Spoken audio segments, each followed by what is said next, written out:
Baik, selamat sore. Perkenalkan, nama saya Lela Mufistiqomah dari Prodi Manajemen Wisi Online Batch 6. Baik, di sini saya akan mempresentasikan tugas untuk sesi 5 Financial Management, yang mana tugas ini berkaitan dengan korupsi dan suap, serta masalah etika dan lingkungan dalam globalisasi. Baik, langsung saja akan saya presentasikan. Saya akan berbagi layar.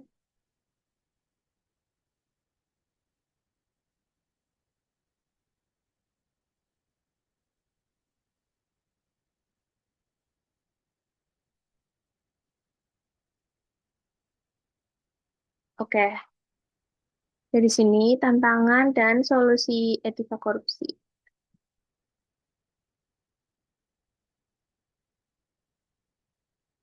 Tantangan dan solusi etika korupsi. Nah, tantangan dan solusi etika korupsi dan lingkungan di era globalisasi untuk membangun bisnis dan pemerintah yang transparan dan berkelanjutan.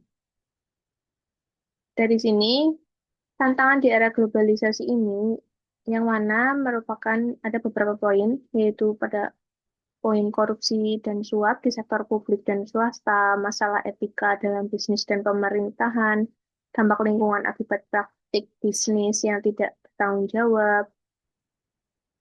Dari yang tadi, kita bisa menanganinya dengan solusi seperti pada poin-poin berikut, yang mana diadakannya transparansi dan akuntabilitas melalui regulasi dan audit independen, dan pemanfaatan teknologi digital untuk meminimalkan manipulasi dan penegakan hukum dan sanksi tegas bagi para pelanggar. Kemudian, dari segi etika, kita bisa mengambil solusi dengan budaya integritas melalui pelatihan etika dan kode perilaku. Kemudian ada pengawasan internal dan sistem pelaporan pelanggaran, dan ada keterlibatan masyarakat dengan konsumen yang kritis.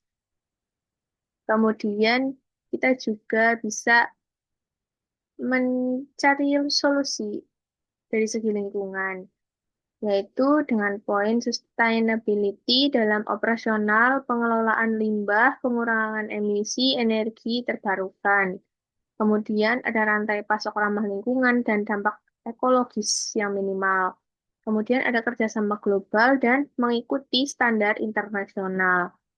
Kesimpulan dari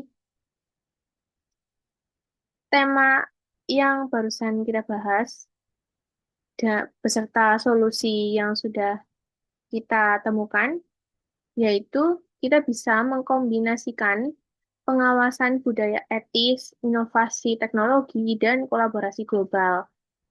Kemudian kita juga bisa menekan korupsi, suap, dan isu lingkungan dengan mengkolaborasikan solusi yang tadi. Dan menciptakan iklim bisnis yang sehat dan berkelanjutan dengan mengaplikasikan solusi-solusi yang tadi sudah kita bahas. Kurang lebih seperti itu. Kemudian, selain dari itu juga, dari tema mengenai korupsi, suap, dan etika serta lingkungan di era globalisasi ini juga berkaitan dengan ramainya demo yang ada di Indonesia mengenai 17+8 tuntutan rakyat. Namun, sebentar saya akan mencari filenya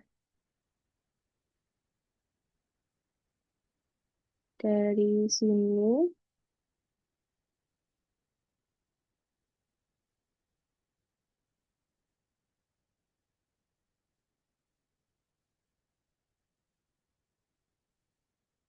Dari keramaian mengenai 17+8 tuntutan rakyat yang sedang ramai di Indonesia kemarin, kita bisa kita bisa menemukan solusinya untuk menangani 17+8 tuntutan rakyat demikian.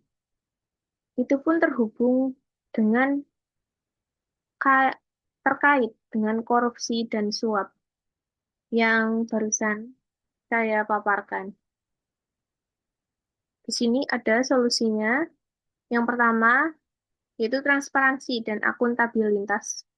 Akuntabilitas pemerintah kepada masyarakat, kepada rakyat Indonesia, agar lebih terbuka dan bisa dimengerti oleh masyarakat mengenai kegiatan-kegiatan apa yang ada di pemerintahan negara atau kegiatan apa yang mereka lakukan di atas sana agar masyarakat mengerti dengan transparansi dan akuntabilitas demikian.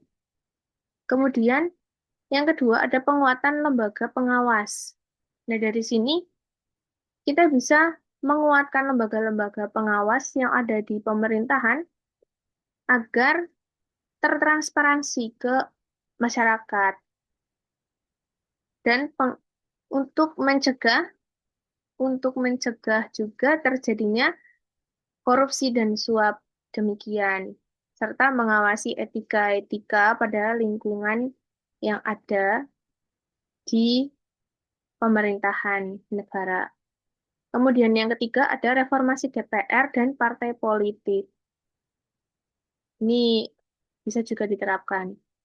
Kemudian ada penerapan teknologi digital. Mungkin kita bisa menerapkan teknologi digital di sini untuk mengawasi kegiatan pemerintahan di negara ataupun di daerah untuk mencegah terjadinya ada kasus suap ataupun korupsi yang terjadi. Kemudian di poin yang kelima, penegakan hukum tanpa pandang bulu. Ini sangat penting untuk dilakukan di Indonesia. Penegakan hukum tanpa pandang bulu, tanpa memandang entah itu pejabat atau rakyat biasa harusnya disamaratakan. Tidak ada tumpul ke atas dan runcing ke bawah. Harusnya tidak seperti itu. Mungkin ini perlu dibenahi ya. Kemudian untuk poin yang keenam, ada perlindungan lingkungan dan kesejahteraan rakyat.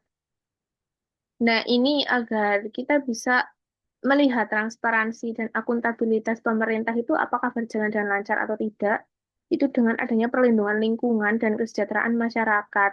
Serta jika memungkinkan, memang ada mungkin kita perlu survei langsung kepada masyarakat apakah benar-benar tersampaikan atau tidak, begitu. Atau melindungi lingkungan dan kesejahteraan masyarakat agar dana-dana yang harusnya tersampaikan ke rakyat tidak berhenti di tengah jalan, entah itu pada pemerintahan negara atau daerah, seperti itu. Kemudian, pada solusi ketujuh ada edukasi etika politik dan partisipasi publik.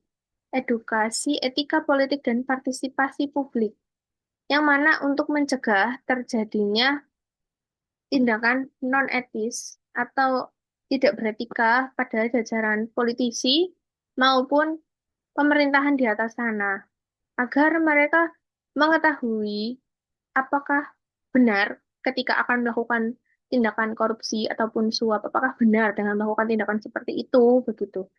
Jadi mungkin ini perlu diadakan edukasi untuk mencegah hal-hal seperti demikian dan bisa eh, sedikit bisa untuk menyadarkan diri saat akan melakukan kegiatan korupsi ataupun suap, baik itu di pemerintahan maupun di daerah, baik itu pemerintah maupun masyarakat. Karena mungkin pada dasarnya memang edukasi ini terkait etika politik dan partisipasi publik ini sangat penting ditanamkan di semua kalangan. Menurut saya seperti itu. Baik, mungkin hanya itu yang bisa saya sampaikan. Semoga bisa dimengerti dan semoga bisa dan maaf dan Semoga bisa memenuhi tugas yang ada. Sekian dan terima kasih.